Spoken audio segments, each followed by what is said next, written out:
Hello students, जैसे मैंने आप सबको पहले करवाया था, आज मैं 10th क्लास की बुक में 4.3 का आप सबको करवाने जा रहा हूँ क्वेश्चन नंबर 5th।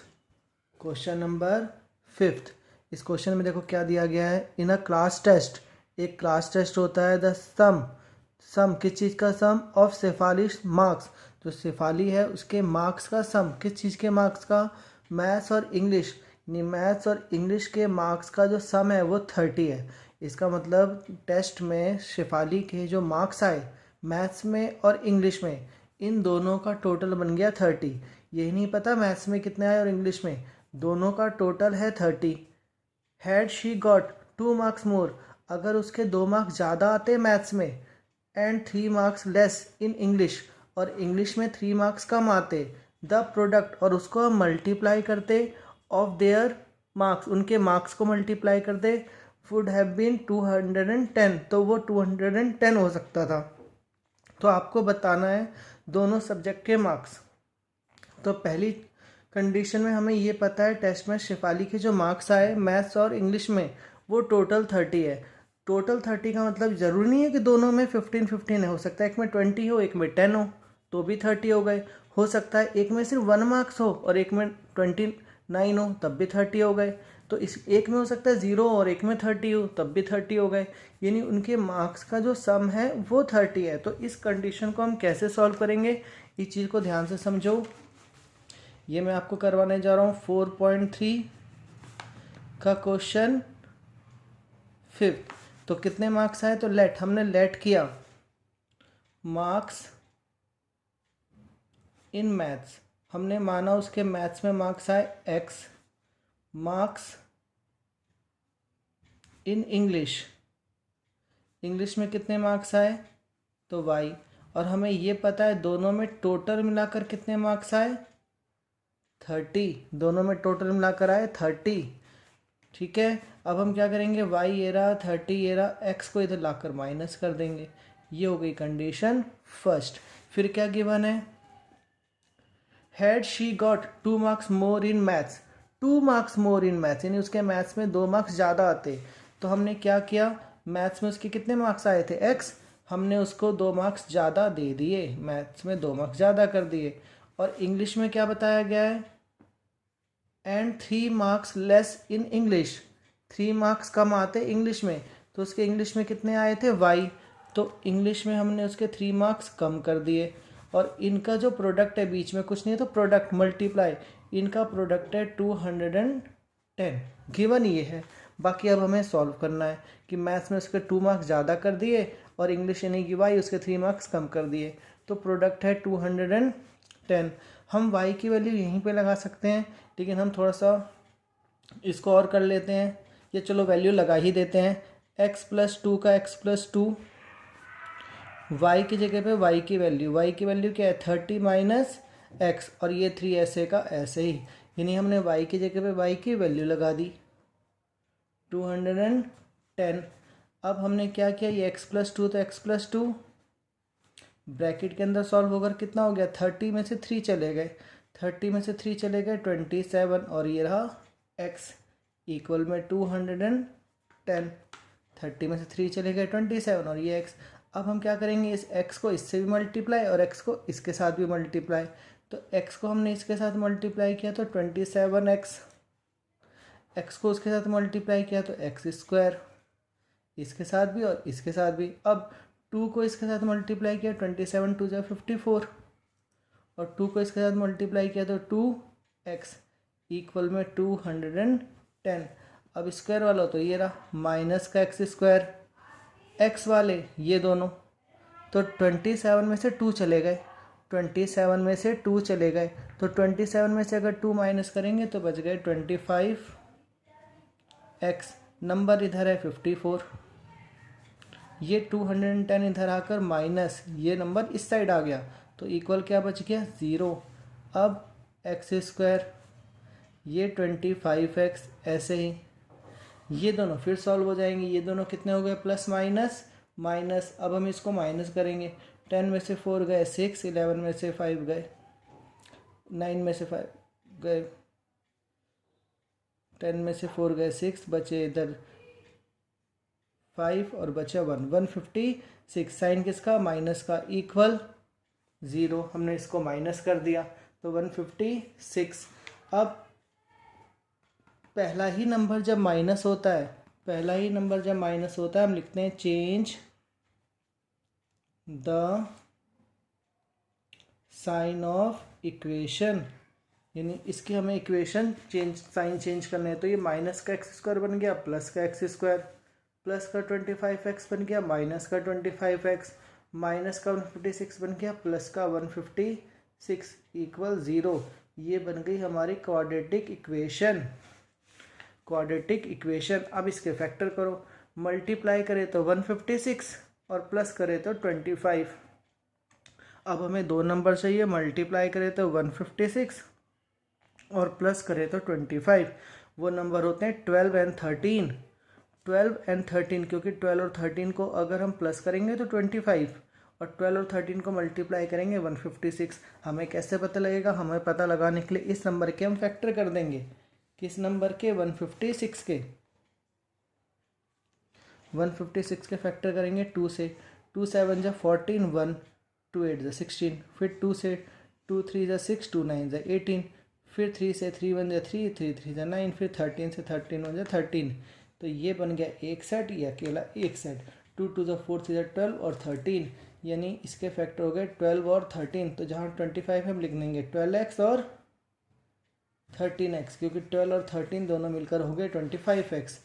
ये 156 ऐसे का ऐसे, यानी हमने इसके दो टुकड़े कर दिए। किसके दो टुकड़े कर दिए? 25x के, 12x और 13x। अब इन दो में कॉमन और इन दो में कॉमन, इन दोनों में क्या कॉमन है? x minus 12। इन दोनों में क्या कॉमन है? 13। क्यों 13? क्योंकि ये नंबर 13 के टेबल में भी आएगा। क्यों? क्योंकि अभी आपने फैक्टर बनाया 12 और 13। 12 और 13 की मल्टीप्लाई करते हैं तो 156 बनता है। तो इन दोनों में कॉमन है 13x, बाहर माइनस है, साइन चेंज, x बच गया। और ये कितनी बार में आता है? ये आता है 12 बार में, इक्वल टू 0। दोनों ब्रैकेट सेम हो गए, उसे हमने एक बार लिख दिया x माइनस 12 और ये x माइनस 13 इक्वल टू 0। अब दो पार्ट कर दिए, ये पार्ट हो गया 0, ये पार्ट भी हो गया 0। x माइनस 12 उधर गया तो 12 और माइनस 13 उधर गया तो 13, यानी x के दो आंसर आ गए, 12 और 13।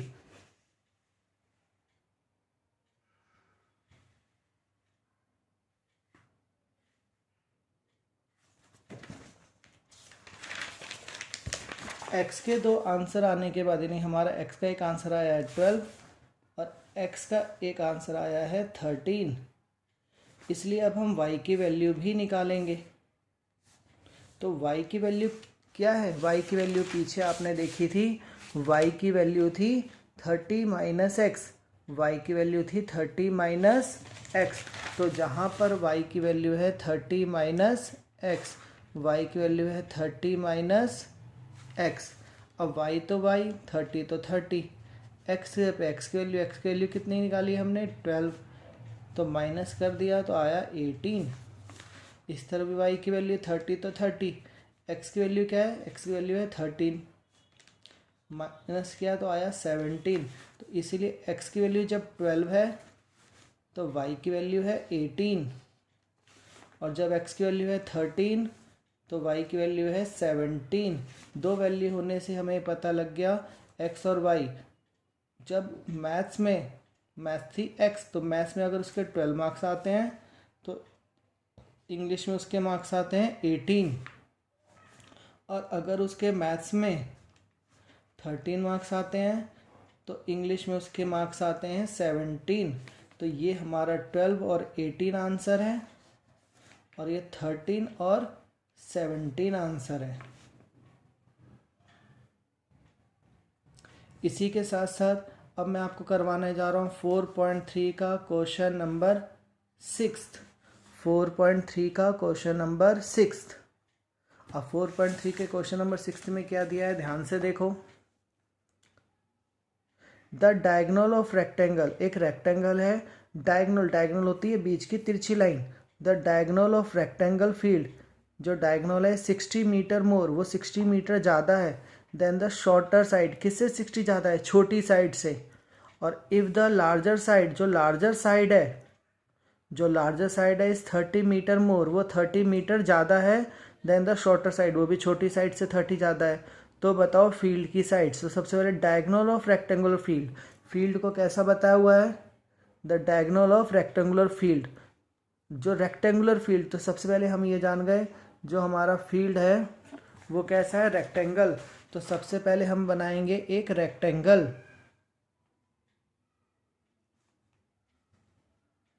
अब इसमें ये शॉर्टर साइड, ये लॉन्गर साइड, और हमने बीच में बना दिया एक डायगोनल। हम डायगोनल ऐसे भी बना सकते हैं, डायगोनल ऐसे भी बना सकते हैं, ये बनाया डायगोनल।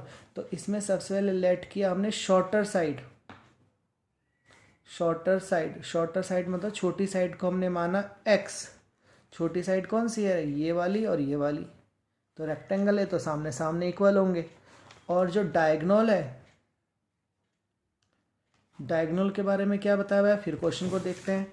क्वेश्चन में बताया हुआ है द डायगोनल ऑफ रेक्टेंगल, जो डायगोनल है फील्ड का 60 मीटर मोर, 60 नहीं है 60 metre more than the shorter side, छोटी साइड से 60 मीटर मोर है, मोर मतलब ज़्यादा है, 60 मीटर ज़्यादा है।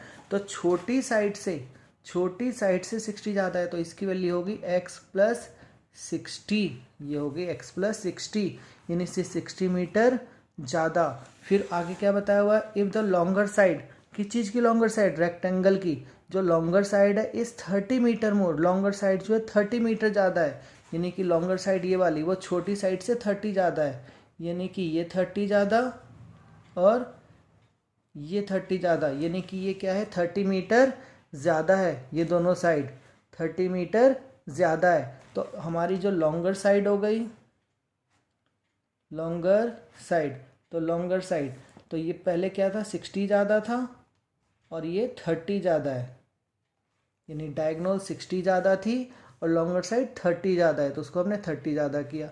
अब इसमें अब हम सिर्फ फोकस करेंगे, इसको हम रेक्टेंगल को एक नाम भी दे देते हैं, ए बी सी और डी। हमने क्या किया, रेक्टेंगल को एक नाम दे दिया ए बी सी डी। अब इसको सॉल्व करने के पूरे रेक्टेंगल को ना देखते हुए ध्यान दो ट्राइंगल ए बी सी पर, यानी सिर्फ इतने ट्राइंगल पर, सिर्फ ध्यान दो ट्राइंगल पर। तो ट्राइंगल में रेक्टेंगल है तो 90 डिग्री का है, और आपको मैं पहले बता चुका हूँ राइट एंगल में रूल लगता है पाइथागोरस, हम इससे अप्लाई करेंगे बाय पाइथागोरस। तो पाइथागोरस का क्या रूल सीखा हुआ, हाइपोटेन्यूज का स्क्वायर, परपेंडिकुलर का स्क्वायर और बेस का स्क्वायर। हाइपोटेन्यूज, परपेंडिकुलर और बेस। और हाइपोटेन्यूज यानी कि तिरछी लाइन कितनी है, हाइपोटेन्यूज x प्लस 60। परपेंडिकुलर क्या है, परपेंडिकुलर है x। और बेस क्या है ट्राइंगल का, ये रहा बेस, बेस है x प्लस 30 स्क्वायर। क्योंकि फिर से रिवाइज करो कि कभी जो ट्राइंगल बनता है ये लाइन हाइपोटेन्यूज होती है, परपेंडिकुलर और ये बेस राइट ट्राइंगल में। तो क्या हो गया, हाइपोटेन्यूज, परपेंडिकुलर और बेस। तो हाइपोटेन्यूज कितना था x प्लस 60, परपेंडिकुलर क्या था x और बेस क्या है x प्लस 30। और साथ ही साथ इसके लिए एक फॉर्मूला आपको आना चाहिए, एक फॉर्मूला आना चाहिए आपको ये वाला जो आपने पहले सीखा हुआ है, a plus B whole square, A plus B whole square. A plus B whole square का क्या फॉर्मूला होता है, इसका फॉर्मूला होता है A square plus B square plus 2ab, A square B square और 2ab। इस फॉर्मूले को हम अप्लाई करेंगे इस ब्रैकेट पे भी, इसी फॉर्मूले को हम अप्लाई करेंगे इस ब्रैकेट पे भी। तो ये x प्लस 60 है, तो इस पर फॉर्मूला क्या अप्लाई हो जाएगा, A square plus B square plus 2a की जगह x और b की जगह 60, ये अप्लाई हो गया। A square B square 2ab equal का इक्वल, एक्स स्क्वायर का एक्स स्क्वायर प्लस का प्लस। अब इस पे भी फॉर्मूला अप्लाई हो जाएगा, ध्यान दो, A square plus B square, B क्या है 30, A square B square plus 2ab plus 2ab। तो हमने लिख दिया 2, फिर ए की जगह हमने लिखा x और b की जगह हमने लिखा 30। तो ध्यान देना, इस पे हमने फॉर्मूला क्या अप्लाई कर दिया, a square B square 2ab equal के बाद ये वाला एक्स स्क्वायर ऐसे ही, फिर मेन प्लस, ये मेन प्लस आया बीच का, फिर इसके बाद हमने क्या किया, x प्लस 30 था, इस पर ही फॉर्मूला अप्लाई कर दिया, a square B square 2ab। अब क्या हो गया, ये तो एक्स स्क्वायर ही हो गया, ये क्या हो गया 60 का स्क्वायर, तो 60 का स्क्वायर कितना हो गया 3600, यानी 60 इंटू 60, ये कितना हो गया 62 ज़ा 120x, 62 ज़ा 120x इक्वल में ये क्या हो गया एक्स स्क्वायर, ये भी एक्स स्क्वायर, ये क्या हो गया 30 का स्क्वायर, 30 का स्क्वायर 900, 30 का स्क्वायर 900, और ये कितना हो गया 32 ज़ा 60x, 60x, 32 ज़ा 60x, और ये 30 का स्क्वायर 900, 30 को 30 से मल्टीप्लाई करेंगे, ये दोनों एक्स स्क्वायर ऐसे ही, इनको मल्टीप्लाई कर दिया 62 ज़ा 120x, ये 60 का स्क्वायर, ये एक्स का स्क्वायर, अब दोनों तरफ एक्स स्क्वायर कैंसिल। अब क्या क्या बच गया, इधर बच गया 3600 प्लस 120x के बाद इक्वल, यानी इधर बच गया हमारे पास 3600 और इधर बच गया 120x, और इक्वल के बाद क्या बच गया एक्स स्क्वायर प्लस 900, इक्वल के बाद बच गया x square plus 900, x square 900 plus 60x plus 60x, ये बच गए। अब हमें क्या करना है, सारे नंबर एक तरफ, चाहे तो इन दोनों को उधर ले जाओ या इन तीनों को उधर, हम सारे नंबर उधर ही कर देते हैं, क्योंकि जिस तरफ एक्स स्क्वायर हो सारे नंबर उस तरफ कर दे तो ज़्यादा बेटर। उधर पहले से था एक्स स्क्वायर, पहले से था 900, पहले से था 60x, ये तीन नंबर तो इधर पहले से थे। अब हमने 3600 को इधर कर दिया माइनस, 120x को इधर कर दिया माइनस।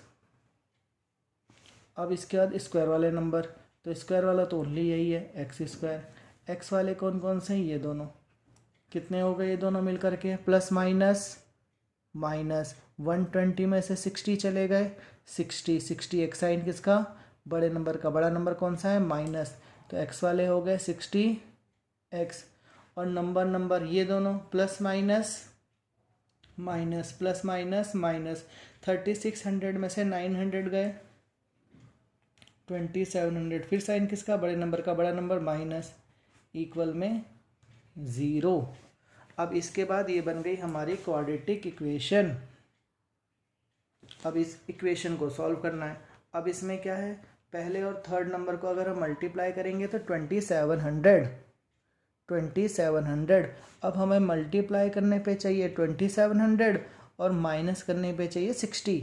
दो नंबर सोचो जिनकी मल्टीप्लाई करें तो 2700 और माइनस करें तो 60, तो नंबर हो जाएंगे 90 और 30, क्योंकि अगर हम 90 और 30 को अगर मल्टीप्लाई करते हैं तो 27, क्यों 9 3 जा 27 00, और 90 में से 30 अगर माइनस करते हैं 60, यानी कि ये हमारा एक्स स्क्वायर ऐसे ही, इस 60 की जगह पे हमने लिखा 90 माइनस 30, क्योंकि 90 में से 30 जाएगा तो 60, एक्स ऐसे ही माइनस 2700 इक्वल टू 0, फिर ये एक्स स्क्वायर ऐसे ही, ये एक्स दोनों के साथ 90 के साथ भी एक्स और 30 के साथ भी एक्स, तो हो गया 90x और 30x, बाहर माइनस है तो साइन चेंज, बाहर माइनस है तो यहाँ का sign change, minus 2700 equal to 0।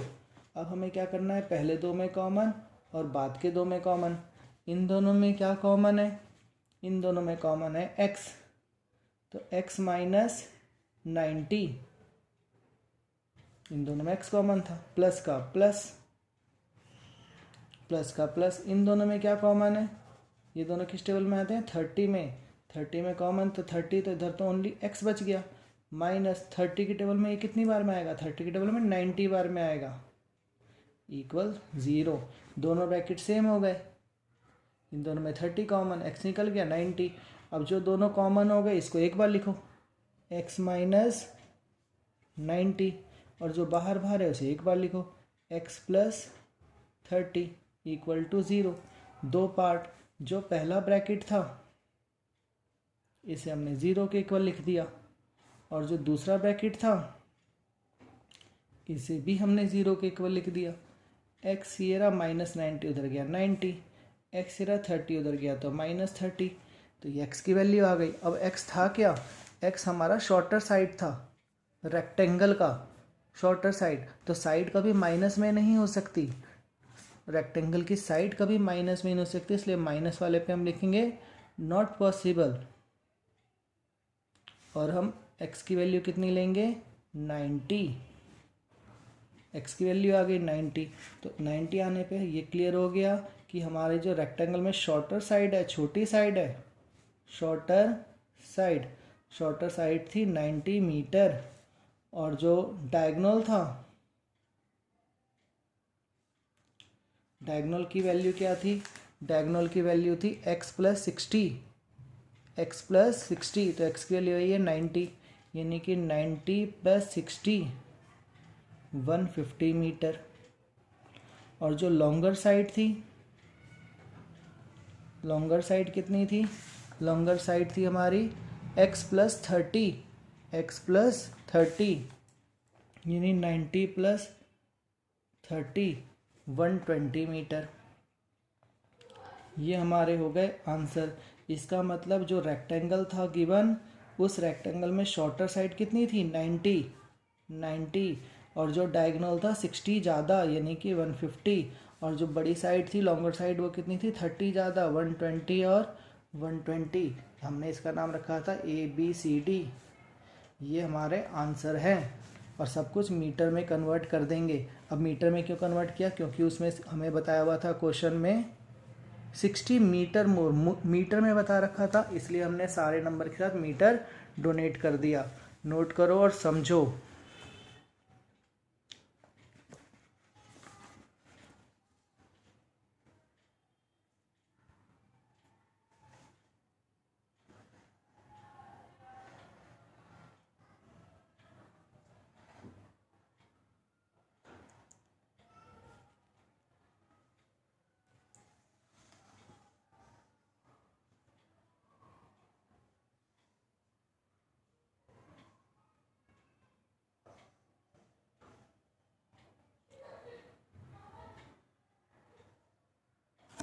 पिछला क्वेश्चन भी वीडियो को पॉज करके नोट कर लो।